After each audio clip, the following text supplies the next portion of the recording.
Okay, you guys, this is Diane, and the flea market near me opened today for the season. So I went and I came back with a few things. Oh my gosh, I found some good stuff. So I'm going to go through it, and if you like to see what interesting things people find at flea markets to do their paper crafting with, this is a video for you. If not, well, this is not the video for you. I will start with the books and magazines. That's not one. I found a flow book. I've never purchased one because they're so expensive. And this was for sale at the flea market for $3.20. So I don't even know what's in it. I didn't really look through it. I just figured for that price I could actually have a flow book. I'll look through it this evening. Then I purchased this set. These were all together in a bag of crocheting magazines, but I like the images in them. There's knitting too. I don't knit or crochet, but I liked the images, as I said. So there's a book for teens and babies and young America, more babies and babies. So I didn't really look through them a whole lot because they were all together and it was a decent price for all of those, so I got them.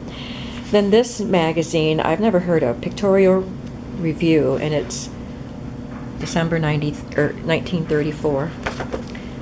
So again, images, and I like even the advertisements in these old magazines. So that'll be fun to go through. And then I have this Needlecraft magazine from 1928. Look at that.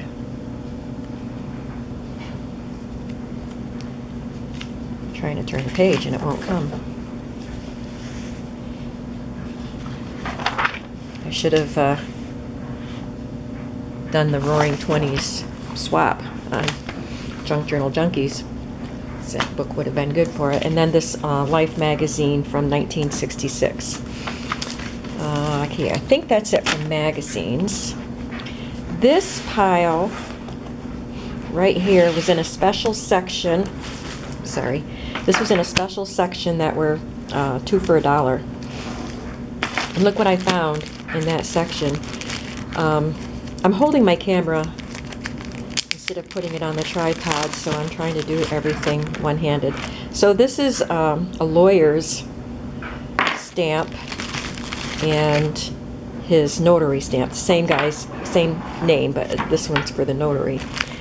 And I stamped them. I tried to stamp them, and this is what they look like.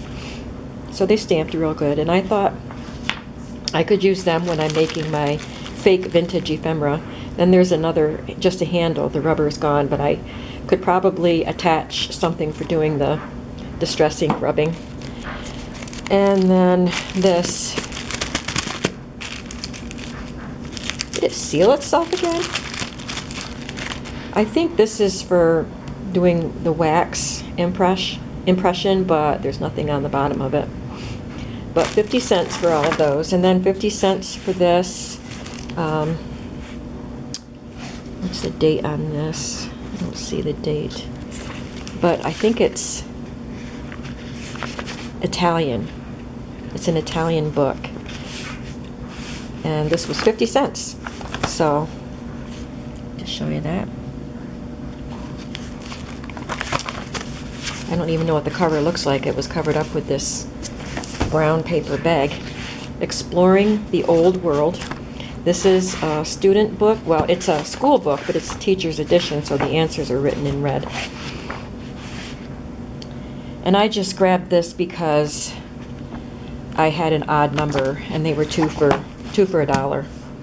So I just grabbed that. I thought that would be fun in some junk journals anyway. And then this book, Singing Teenagers. I'd been looking at some songbooks for kids.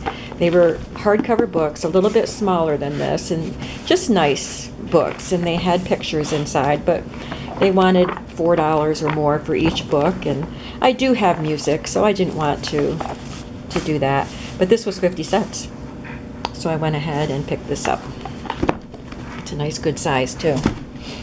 This one is a 1989 physician's appointment book. So it's not extremely vintage, but for 50 cents I thought this would be awesome for junk journals, and it's got medications at the bottom of the page. So that'll be fun. And then this book, The Golden Almanac. Sorry, I'm trying to see things and not paying attention to where my camera is. Just a lot of kids' illustrations, things about the months, different months and seasons, and there's that. Another song book I found. And these aren't specifically for kids. They're just old-fashioned songs. We're Tenting Tonight, Home on the Range, Rendezvous of Love. I'll have to try playing that. It's got a lot of notes. When You Wore a Tulip and I Wore a Big Red Rose. So that'll be fun to look at. Some kids' books. I can cut those up for the images for some collaging. Jiggers, Splish, Splash, and Splush. Aren't they cute little duckies? And Poor Kitty. And then I found this one, Zenobia's Suitors. And look at that cover. Isn't that beautiful? So of course that will become a junk journal.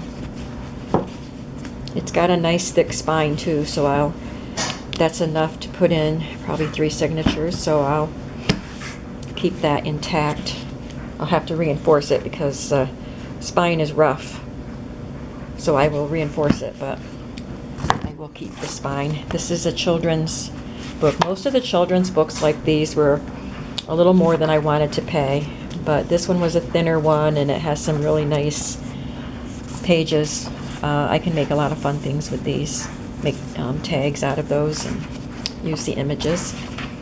And then a couple more books that I wanted for the covers. This one, I just love that.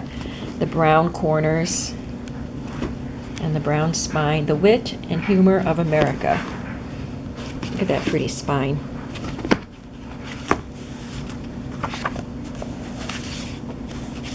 No illustrations or anything, and it's already falling apart. But I do like the old pages too to make things with. And then this one, just called Thelma. There were lots of pretty books there, but they wanted $4 or more for most of them. Typing is small on these, but they're nice pages. They're not really brittle. They're kind of thin, but they're not extremely brittle. And then I found some photos. This lovely photo with this nice little, it's a cabinet card, I guess. It's got a nice folder, and this was $1, and I can make copies of that and use it. This cute one was 50 cents, and she reminds me of a picture of my youngest sister. Picture that we have when her hair was almost like that and the pose was almost like that. So 50 cents, and I can make copies of that also. These photos, the guy just threw in for free because they're torn.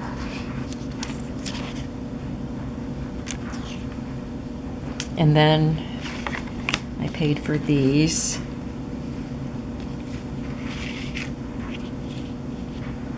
And I love this one. This one is a cabinet card. It's good and heavy. Has the photographer's name at the bottom. So that's it for photos. And then I got this pretty pink satin quilted box. And I thought I could use this for keeping some of my ribbons in. And this box is a sewing machine drawer. Look at the detail on that. So pretty. And I thought I could use this for my coffee dyed index cards and Some of the homemade ephemera that I make, I keep them in little bags, so I can just tuck them in here. So this will be handy for things like that, and very attractive. Okay, I'm at 10 minutes, and I still have the really interesting things to show you. So make sure you come back and watch part 2.